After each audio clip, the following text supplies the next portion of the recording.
Un mois avant le début de cette Coupe du Monde de football, les journalistes et commentateurs français ont été pris d'un vent de panique qui aurait dû être résolu depuis bien longtemps. Quels sont les féminins de défenseurs, milieu de terrain, attaquants et entraîneurs? Vous allez me dire, pour entraîneur c'est simple, c'est entraîneuse.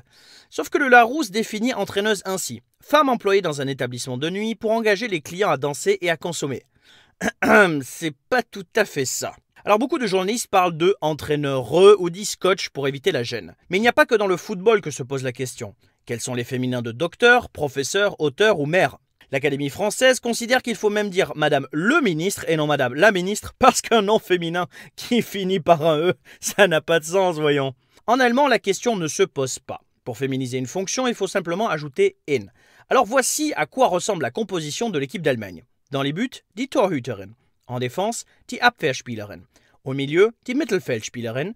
Et en attaque, die Stürmerin. Sauf qu'à part la gardienne, on a rarement une seule joueuse sur chaque ligne. Pas compliqué, contrairement au masculin qui offre tout un catalogue de pluriels, le féminin sera simple. On ajoute N-E-N. On aura donc die Abwehrspielerinnen, die Mittelfeldspielerinnen et die Stürmerinnen. Cette méthode s'applique dans tous les domaines de la vie. L'enseignante, die Lehrerin.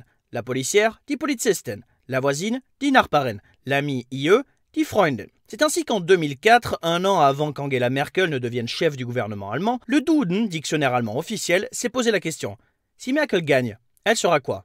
Tout simplement, die Kanzlerin.